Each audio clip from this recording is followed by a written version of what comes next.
Welcome. Welcome. Welcome to the U. Welcome to the U. Welcome to Convocation and Welcome Week. Welcome to Convocation and Welcome Week. Welcome to Convocation and Welcome Week. Class of 2022, your college career begins now. As a class, you are many things. Artists, athletes, volunteers, musicians, writers, dreamers, explorers, performers, scientists, scholars, travelers, and leaders. You come from different backgrounds and have diverse life experiences, which makes our university community stronger and better. Make the most of Convocation today, Welcome Week, and your first semester at the University of Minnesota. And now, please stand if you are able for the President, Provost, members of the Board of Regents, and the faculty of the University of Minnesota, and remain standing for the national anthem.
what so proudly we hailed at the twilight's last gleaming, whose broad stripes and bright stars through the perilous fight o'er the ramparts we watched were so gallantly streaming, and the rocket's red glare, the bombs bursting in air, gave proof through the night that our flag was still there. Oh, say does that star-spangled banner yet wave o'er the land of the free and the home of the brave?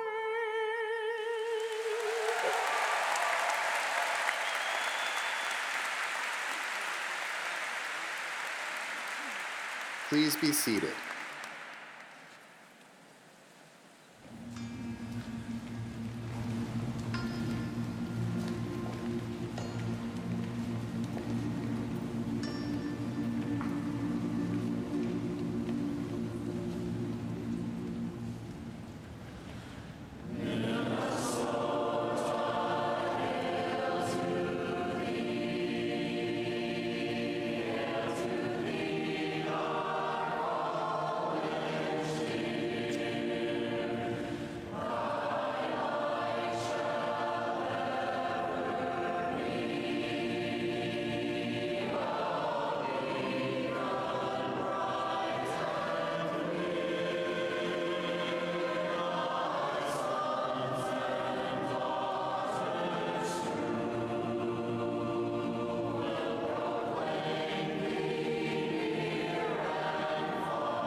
President Eric Kaler is the 16th president of the University of Minnesota. An alumnus of the U of M, he is committed to academic excellence, access to the university for all qualified students, and local and global public engagement.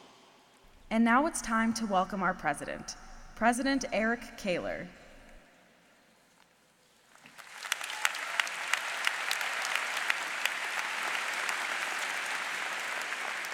Good morning, everyone. Come on, good morning. Thank you.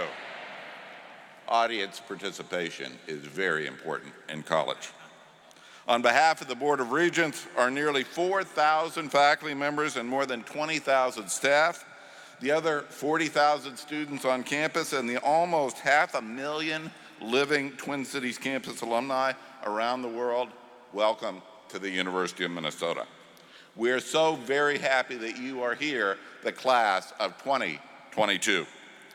Let me introduce to you the members of our governing board, our regents who are with us today. Regent Tom Anderson, Linda Cohen, Michael Shue, Dean Johnson, Peggy Lucas, Abdul Omari, and Stephen Svigum. I'm also very happy that Simran Mishra, the president of the Minnesota Student Association, your president now, and our undergraduate student government leader is with us here on stage. President Mishra, thank you for your advocacy on the part of our students. And a special thank you to the amazing gang of Welcome Week leaders. How about a cheer for your Welcome Week leaders?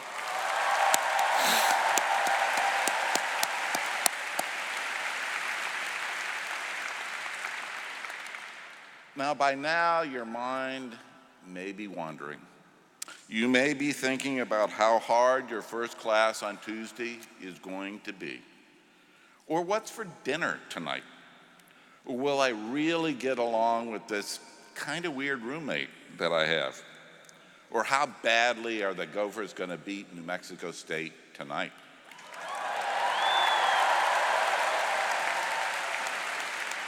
The answer to that, by the way, is badly, so just come watch. That's all going through your mind, I suspect, but some of you are probably looking at me and thinking, why is this guy and all the faculty and university leaders sitting up here dressed like Harry Potter?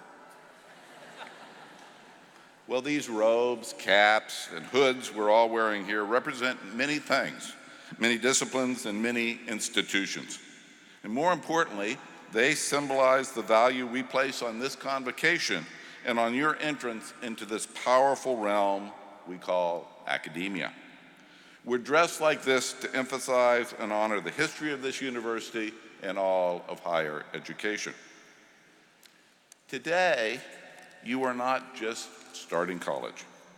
You're entering a global tradition that is filled with dignity and ritual, including the tradition of wearing regalia like this, which is a custom that dates back almost 700 years.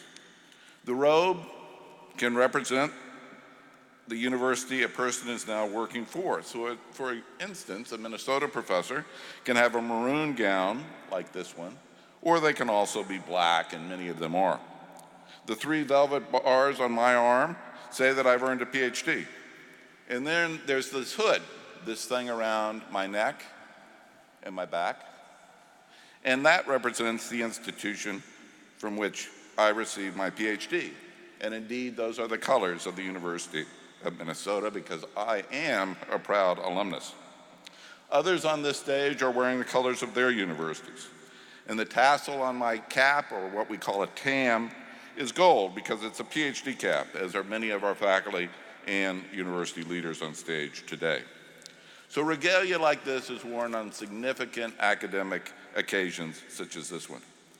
And this is a significant event because in many ways, you're very special because more than 40,000 high school seniors from all 87 counties of Minnesota and from across the nation and the world applied to be with you here at this convocation. And it's particularly significant because only you made it. And significant to me because exactly 40 years ago, some of you even made it to our College of Science and Engineering. Where are our College of Science and Engineering students? There we go.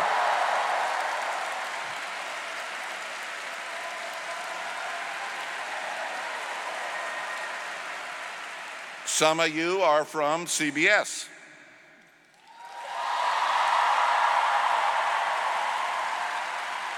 Some the College of Design.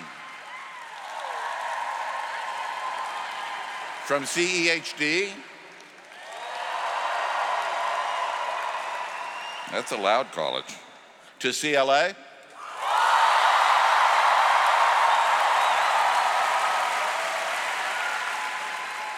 That's a big college. From CFANS.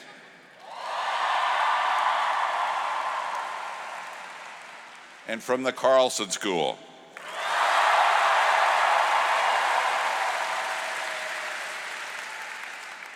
Did I miss anyone?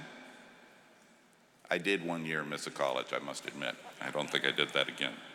To all our faculty and leaders, you are all our favorite colleges. Now, if I might, allow me to pause for just a moment in the celebration and share with you some of the core values of this university. We have a glorious history, but like any institution, it's a history that we need to closely examine, sometimes question, and profoundly understand. We were actually here before there was a state of Minnesota. We've been here while new faces, new languages, and new cultures arrived and transformed Minnesota, making our state and our university an even richer place to live and to learn. I want to be perfectly clear about our values. First, our university is committed to creating a welcome and respectful campus climate. That means there is no place for hate, and we do not tolerate bigotry. And I assure you that it is a priority of mine that this campus will be a place for all to be welcome, all to be safe, and all to learn and grow. We share responsibility for equity and diversity, and that's everybody's everyday work. And the fact is that as a University of Minnesota student, you are now charged with making your own history. And as you do that, I urge you to recognize that there is a big difference between book knowledge and common sense. You're entering a new zone of personal responsibility and accountability here on our campus. Please, please be smart about the choices you make in this new world we call the U. Smart choices in the classroom, smart choices in social situations, smart choices in Dinkytown and Stadium Village late at night. Smart choices on social media. And remember, one mistake, one bad decision can last a lifetime. Be safe, be open-minded, and do some fun stuff. Join a club, study abroad, volunteer, join an intramural team or a musical group. Engage with students like you, but more importantly, engage with students who are different from you. And of course, wherever you go, wear maroon and gold. Be Gopher fans, like at our volleyball matches tomorrow or tonight at our football and soccer games. Learn how to say with conviction, "Go Gophers." And this is very important, and I say this from the bottom of my heart. Be so careful to avoid those other, far less attractive rodents when they wander aimlessly on our campus. You know, those like wolverines or badgers. Be careful around them. But know this, in the next unforgettable 4 years, all of us up here, the faculty, university leadership, our staff, our regents, expect you to work hard, succeed, and cross the finish line. Class of 2022, welcome and thank you for being at the U. Now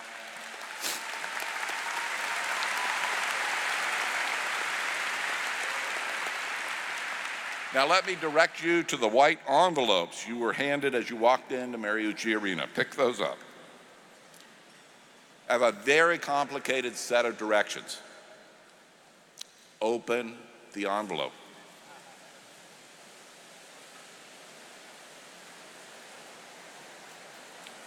That tassel is a symbol of your class of 2022. Hang it where you will see it every day. Hang it as a reminder that graduating in 4 years is your goal and it's our goal. And if you'd like, post a picture of your 2022 tassel on your favorite social media site. And I know that many of you are planning to reconvene in May of 2022 when you will get the chance to celebrate wearing the regalia of the University of Minnesota graduate. Class of 2022, good luck and Godspeed.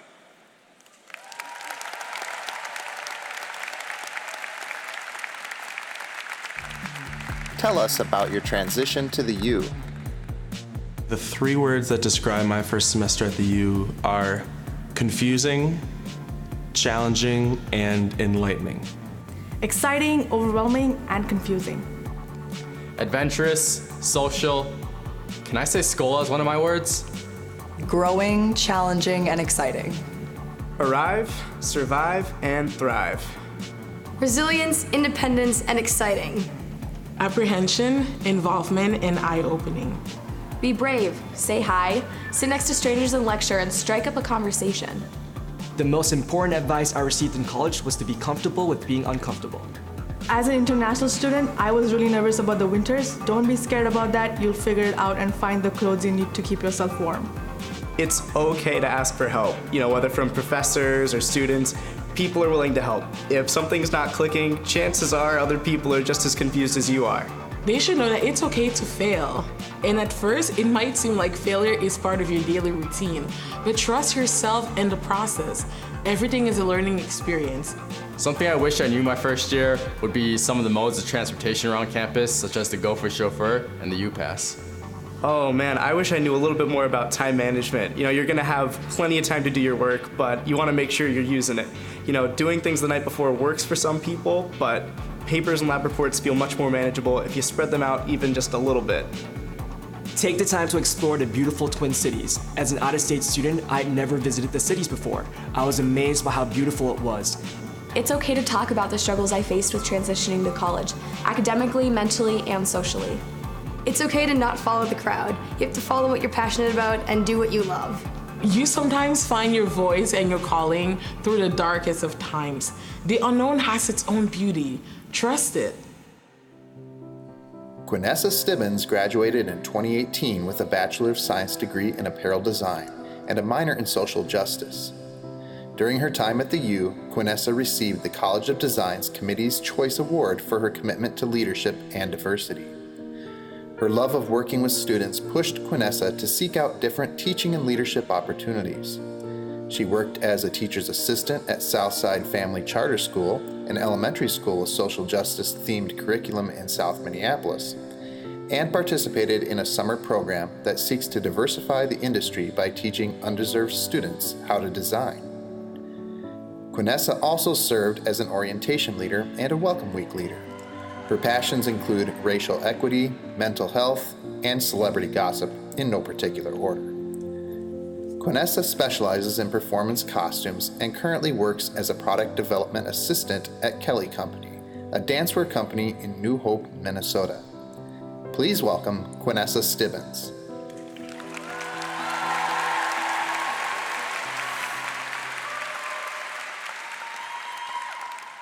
Hi.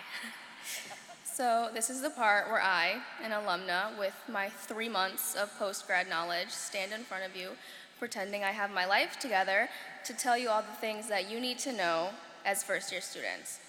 So here I go. First, you should know that life is full of choices.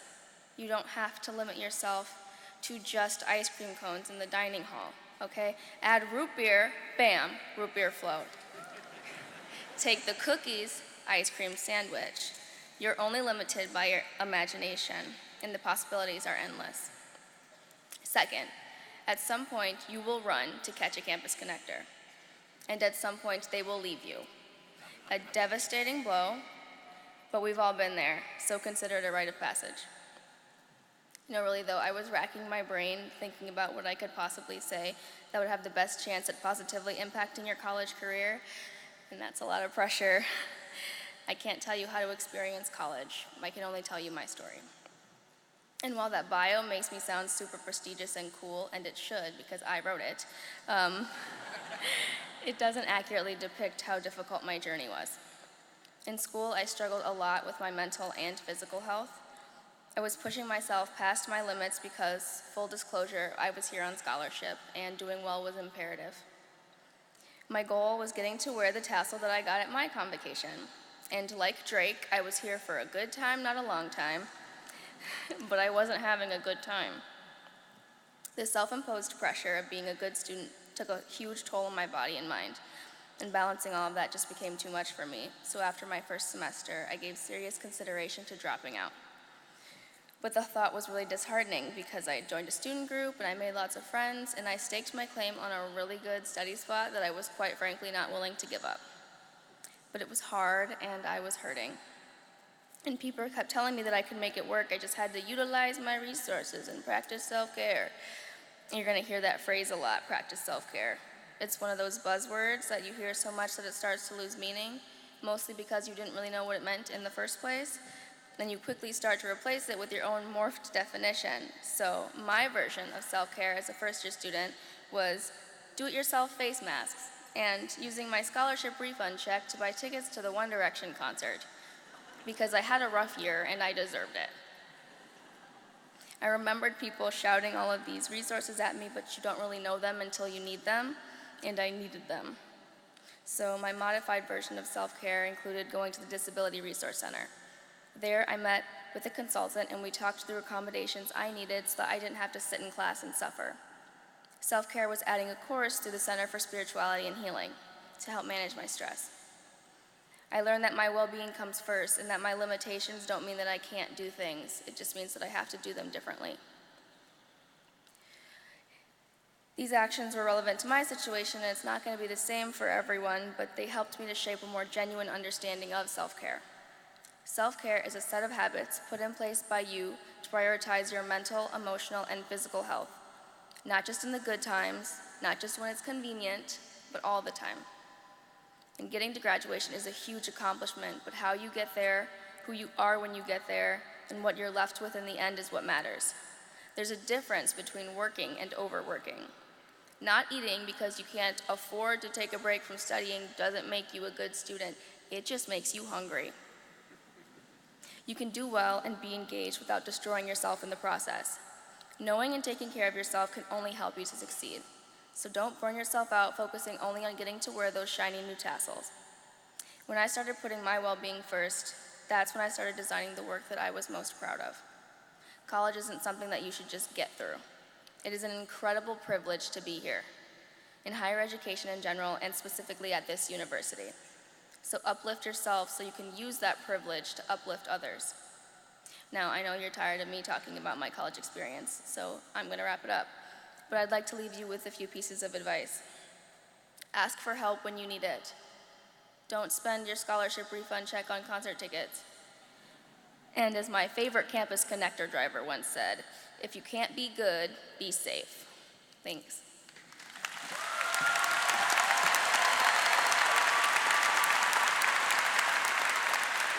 Karen Hanson is the Executive Vice President and Provost at the University of Minnesota. She is a proud graduate of the U of M with research interests in philosophy of mind, ethics, and American philosophy. Please welcome Provost Karen Hanson.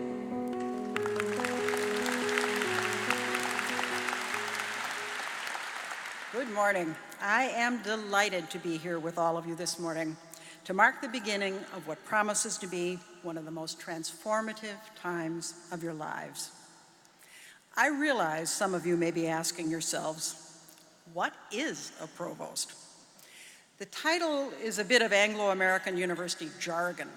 It just means I'm a faculty member who, as an administrator, is the university's chief academic officer. That means I oversee the colleges and schools, the faculty hiring and development, and recruitment and education of students. What I really do is work for you, to see that you're taught by superb faculty, that you're supported in your aspirations, and that you're able to get the best education possible. Now, although my colleagues and I are deeply committed to your success, please know that we can't simply hand it to you. The university is a rich resource, but you have to use it. You have to seize the opportunities it offers. One of those opportunities is to get to know your fellow students. Look around you today. This arena is filled with thousands of bright young people, each of whom has an interesting and distinctive path to this moment, and each of whom has a bright future in store. You're sitting among your collegiate peers, and while I encourage you to get to know them, you should also make an effort to meet more students from other colleges. I assure you, you'll meet people with extraordinary talents who will one day become leaders in their professions and leaders in our communities. But don't be intimidated, because it's certain that others are looking to you for inspiration as well. The extraordinary is all around you and in you. I can assure you that you'll meet people who will be important to you for the rest of your lives. I know this from personal experience. I grew up at the University of Minnesota. My father was on the faculty for a long time. My parents and brothers, my cousins, my aunts and uncles, they all went to the University of Minnesota. As my introduction noted, I earned my bachelor's degree here with a double major in philosophy and mathematics, CLA. And I also met my husband here when I was an undergraduate and he was a PhD student. The University of Minnesota changed all our lives for the better, and it has the power to change yours too. Another opportunity lies in the fact that you're at a research university, which means you'll be studying with some of the world's leading academics. Many of the faculty teaching your classes are also pushing the frontiers of their disciplines, creating new knowledge. Catch the excitement of the research enterprise. The University of Minnesota community is driven to discover. Be a part of that evergreen quest for truth.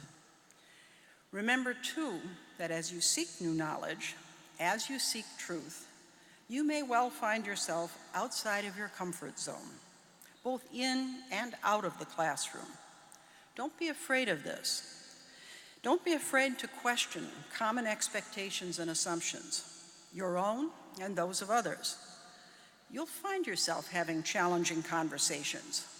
Value that. It's critically important that we together have these frank conversations, that we consider our responsibilities to one another, and nurture a culture that respects diverse perspectives and opinions.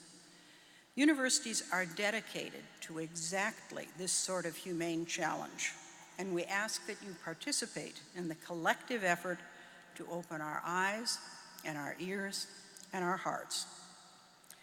In fact, one of our many student groups is making real strides in this area. The Bipartisan Issues Group fosters open discussion on contentious topics, confident that we learn the practical skills that support healthy, respectful discussions, and committed to the importance of these discussions in a free and democratic society.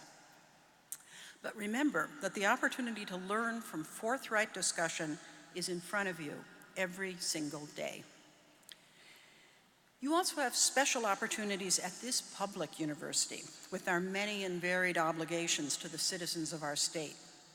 You can learn so much from the communities around us. Please seek out ways to participate in service learning opportunities and in other outreach and engagement work. And always remember that the state and the community is investing in you. I'll close by reminding you to be proud. Take pride in this university. Today's convocation is the first step in building that pride. And take pride in your education. You do that by owning it, earning it. We have great confidence in you. You should feel proud that you're here, embarking on a great intellectual adventure. We want you to flourish. And in 4 years, we want you to look back with enormous pride and satisfaction in all you've accomplished. I hope you will love your undergraduate experiences at the University of Minnesota as much as I loved mine. It's a fabulous place to learn and grow. So thank you, and my very best wishes to each and every one of you.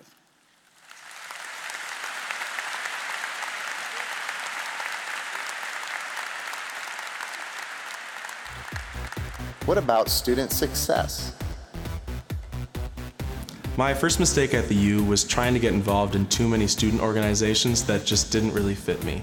What I learned was that it's more about quality over quantity and finding the right fit. After taking the first round of midterms, I discovered that my high school habits were no longer working for me. And after talking with some of my friends around me and discovered that they were going through some of the same things, we decided to form study groups and study together for our upcoming exams. My friends and I actually took a professor out to lunch one day, and the professor that we took out to lunch studies marine biology, and she talked a lot about her research and how interesting it was, and she was the one who actually pushed me to get my scuba diving certification. Made me feel like these professors really care about you and that you're not just another face in the crowd. In my sophomore year, I was able to take an internship class, and I was also able to connect with an instructor who also works at the Institute on the Environment, and now she's my coworker. I was really nervous about being able to find my classes, and to make matters worse, it was actually pouring rain. I was nervous about everything. From classes, I didn't know what a GPA meant, to just American culture in general. One of the ways that I learned to become successful academically was learning that it's okay to ask for help. For me, that was going to the Smart Learning Commons and utilizing the peer tutoring. My academic advisor has helped me overcome challenges, develop confidence in myself, and even help me plan out my future. I try to visit office hours once a week. Not only is talking through the course content useful, it also allows me to form lasting relationships with professors and my instructors. Ann Maston is a Regents Professor and the Irving B. Harris Professor of Child Development at the University of Minnesota. She completed her undergraduate degree at Smith College, her PhD at the University of Minnesota in psychology, and her clinical internship at UCLA. She studies resilience in children, families, and communities faced with trauma, war, disaster, homelessness, and other adversities. She is the author of Ordinary Magic, Resilience in Development, and regularly teaches a MOOC, Mass Open Online Course, on resilience in children exposed to trauma, disaster, and war, Global Perspectives. Professor Maston directs one of the university's Grand Challenge projects working with partners across the state to address student homelessness. She teaches a spring undergraduate course on issues faced by children and youth in societies around the world. Please welcome Ann Maston.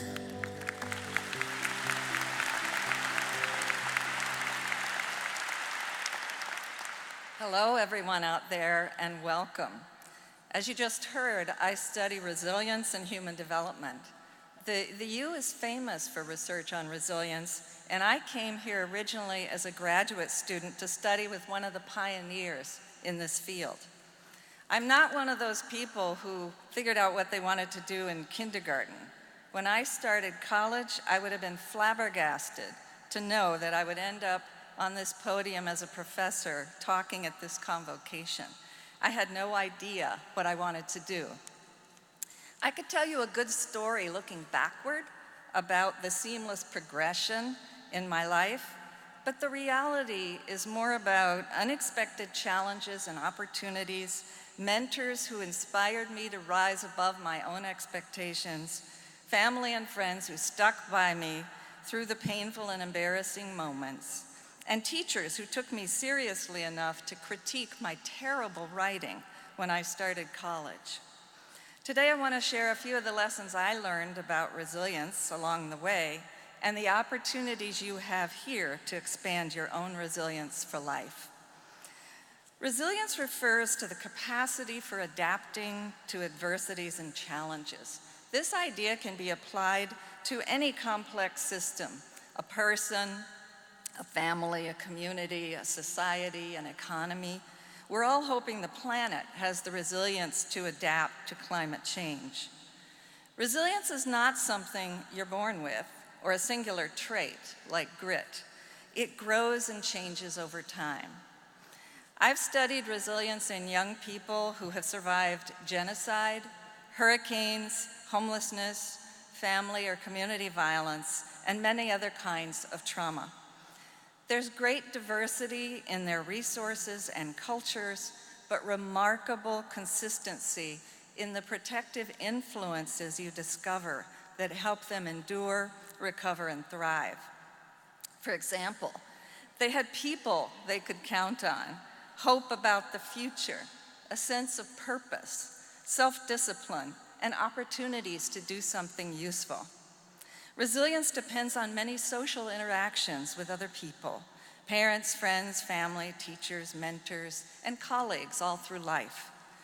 A human brain in good working order is one of the most powerful resilience engines on the planet, providing us with the capacity to learn from our mistakes, to develop relationships, to hope and believe, to recognize and seize on opportunities, to get up after falling down, to find resources, and many other adaptive activities. But you're not born with a fully developed brain ready to respond to any emergency. Humans are so adaptable because our capabilities are shaped by the experiences we have in life, including adversity. Stress and other challenging experiences are essential for the optimal development of resilience. Like your immune system, some challenges are required for people to develop their full potential for resilience.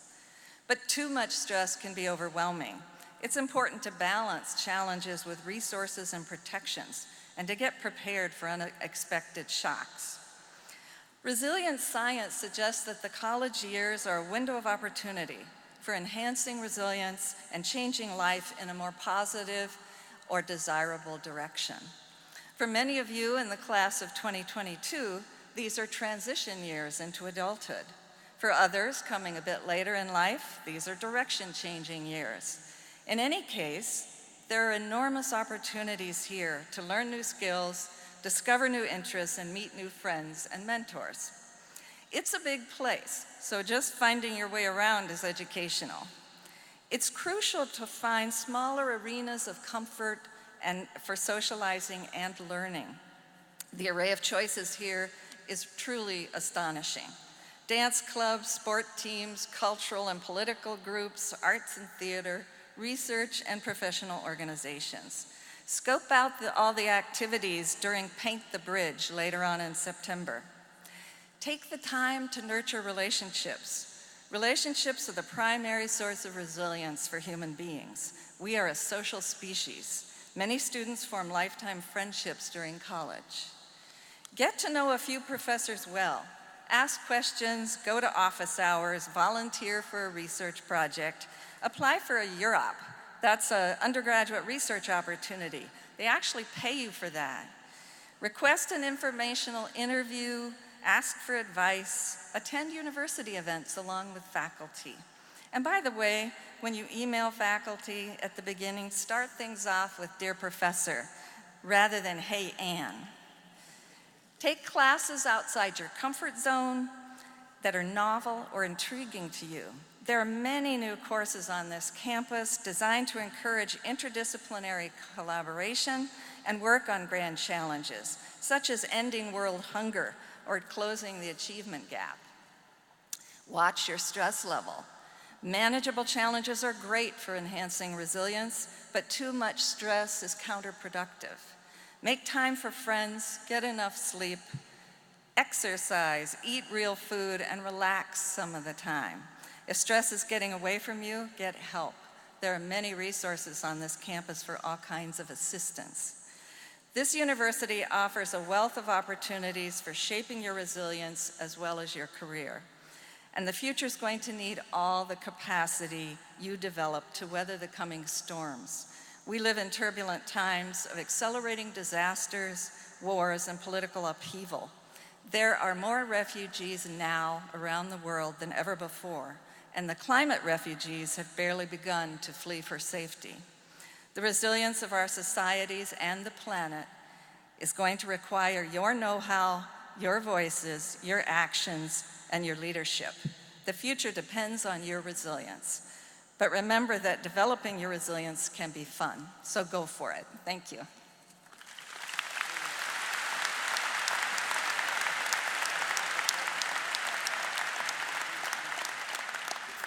Simran Mishra is a rising senior at the Carlson School of Management. She is majoring in finance and minoring in global studies, math, and business analytics. Simran is currently serving as the president of the Minnesota Student Association, which is the undergraduate student government. In her free time, she enjoys reading short stories, practicing yoga, and spending time with family and friends. Please welcome Simran Mishra.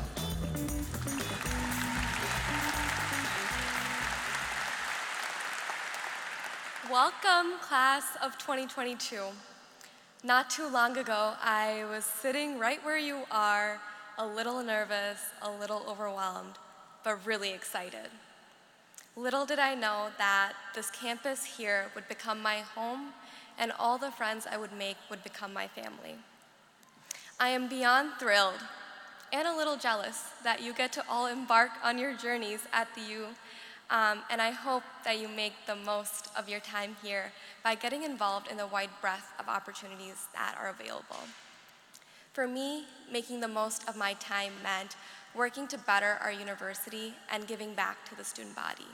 This is why I chose to get involved in the Minnesota Student Association, or MSA, which is the undergraduate student government. I remember when I was 8 years old, I moved halfway across the world from India to the US. This transition turned my world upside down. Leaving your friends, your family members, leaving your home behind is no easy feat.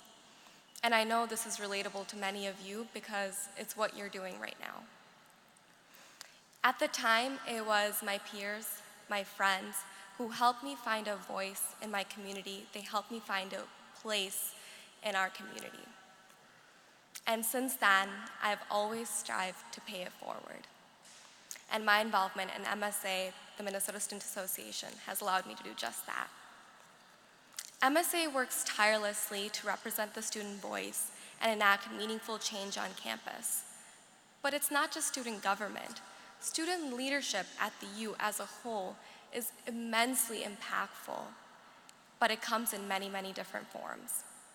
We, as a student body, have advocated for the adoption of affirmative consent policy at the U. We have helped pass medical amnesty at the state. We have launched successful startups. We have raised thousands of dollars for charity. We have published groundbreaking research. We have done all of this, and we will do much, much more. Class of 2022, I am excited to see all the change you bring to our campus. Selfishly, I want you all to get involved in MSA, but I'm also excited to see you get involved in other kinds of activities like Greek life, cultural groups, our school newspaper, anything you're interested in, really. Just one thing, be intentional about what you choose to dedicate yourself to. It's easy to go along with your friends when they're going over to a club, or just do something because you think it'll look good on your resume. But your time is valuable. And leadership is much more than just a title or a position. Leadership is action and it's passion. With that, I wish you the best of luck in your first years, and welcome home, Gophers.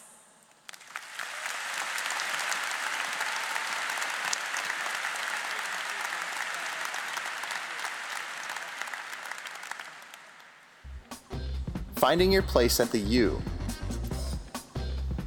In my first computer programming lab, this girl came in late and there were no computers left, so she sat down next to me so that we could work on the lab together, and we just immediately clicked. I made my first friend at Welcome Week when we played an icebreaker. The other events at Welcome Week really allowed us to become closer friends while making new friends along the way. I met my first friend over the Facebook page for my class. We shared many interests and competed in some of the same sports, so I messaged her. We soon met for coffee and formed a strong friendship. So as a person of color on campus, I knew that I was looking for people who looked like me. By joining MK Kickoff in the beginning, it helped me, to get out of my comfort zone. And thanks to that, I joined our Black Student Union. When we made the M during Pride and Spirit at Welcome Week, that's when I really knew that I belonged here at the University of Minnesota. And now here is Band Director Betsy McCann to share another way students are involved on campus. Good morning, class of 2022.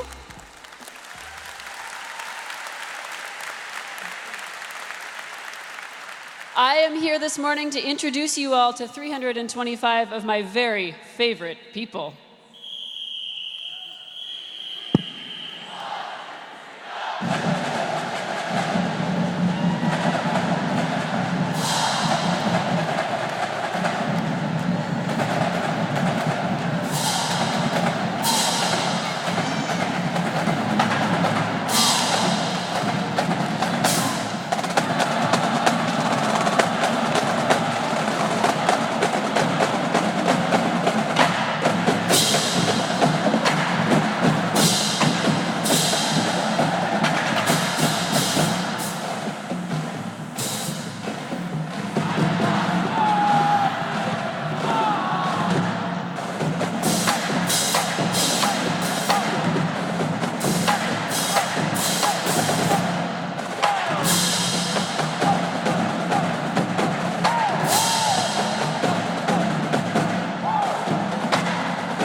Class of 22, that's your University of Minnesota marching band.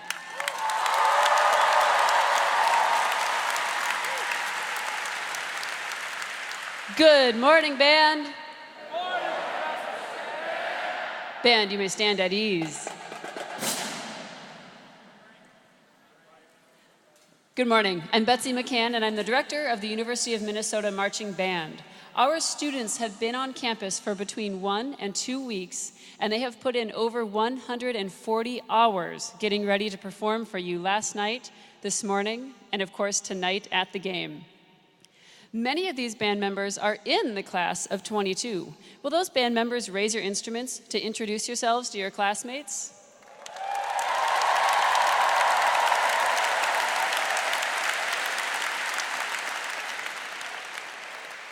You have heard a lot today about getting involved and following your passions. These students are doing that, and the great thing is that they're doing it regardless of their major.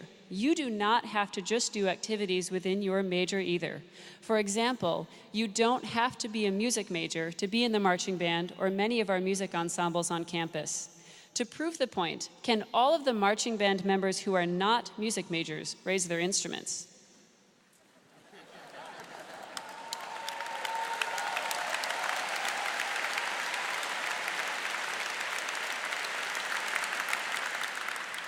These people are following their passions outside of their majors so they can be a big part of this university and contribute to making this a great place to be. So follow your passion and get involved. You are now a part of this university and its history and tradition. Take hold of the opportunities you will have here, make a difference, and add to our shared history. Speaking of history, many of the things we do here have a very long history. The Rouser, which you have heard and will hear many more times, is over 100 years old. The Block M that you stood in last night, and you will see the band form on the field this evening, is over 100 years old. And the song Hail Minnesota is over 100 years old. If you don't know Hail Minnesota, you will soon. Hail Minnesota is our alma mater. It was written by Minnesota students, and it's a song that current students and alumni all share. We sing it at the end of every football game and at many other events, including your commencement in 4 years. You are now joining a long tradition of new students learning this song. I'd like to invite back our 63rd drum major, Tommy Greco, along with a few of his friends to teach you our alma mater.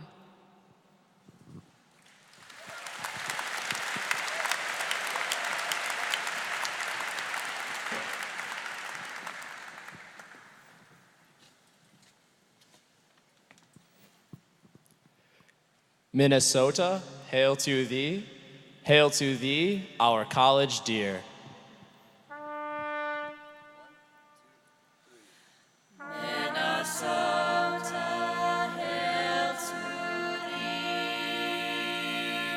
hail to thee, our college dear. Thy light shall ever be a beacon bright and clear. Thy light shall ever be a beacon bright and clear. Thy sons and daughters true will proclaim thee near and far. Thy sons and daughters true will proclaim thee near and far. They will guard thy fame and adore thy name.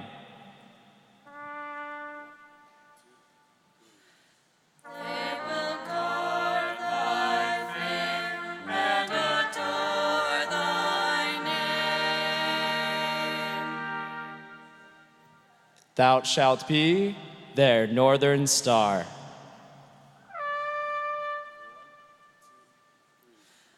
Thou shalt be their northern star.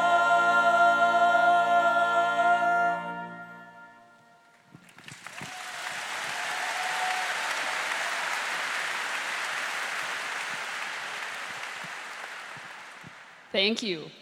Now it's your turn, and you get to join us in singing your alma mater. It is customary to stand and remove your hats for the singing of the alma mater. We have a short intro that we play, and then you can join us in singing Hail, Minnesota.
Nice singing.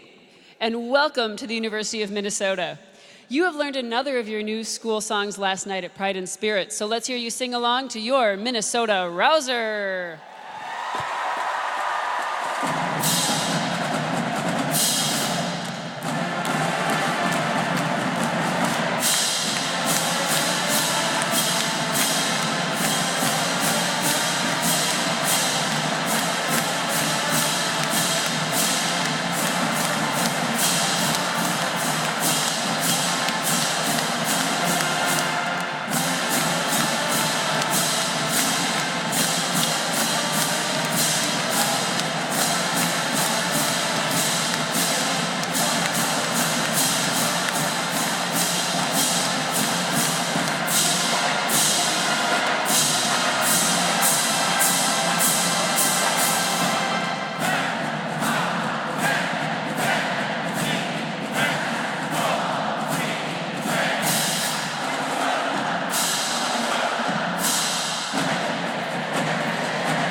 We have had a great time with you guys this morning, but we have some work to do to get ready for the game tonight.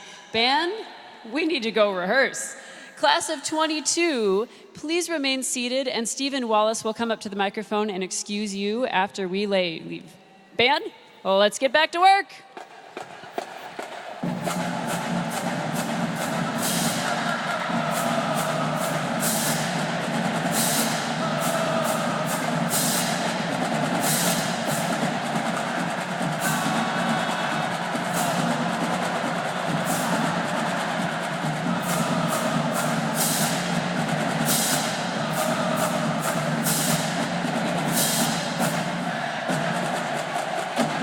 You're a rock star.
Hello and welcome, class of 2022. My name is Stephen Wallace and I'm a student here at the U of M and Welcome Week Student Program Coordinator with Orientation and Transition Experiences. On behalf of our office, the Welcome Week Planning Committees, and a plethora of campus partners, I'd like to welcome you to the U of M and the start of your collegiate experience. We could not be more excited for you to join our community and have a great time during Welcome Week. As you can see here today, there are about 5,900 people in the class of 2022. When I was a new student, I sat right over there in the corner with the College of Biological Sciences. I was pretty nervous about making connections, but I found that Welcome Week gave me the opportunity to make a lot of new friends throughout all of the different activities and events that were offered. My hope is that you all will feel the same way over the next few days. As a way to kick off these connections within your College of Enrollment, you will soon be engaging with students, staff, and faculty from your own colleges. I will be dismissing one college at a time, so please stay seated until your college is announced and I finish the dismissal instructions for your college. The dismissal order will appear on the screens. Once I call your college, you should follow the Welcome Week leaders out of the appropriate exit and to your college activities location. Other volunteers will also be helping direct you to the correct exits and will be there along the routes. It is important that you stay with your college during this process. C-fans, you are first. Once I finish, you will stand up and exit to the top of your section. Follow the Welcome Week leaders behind sections 21 and 22 to head down to the buses that will take you to St. Paul. Please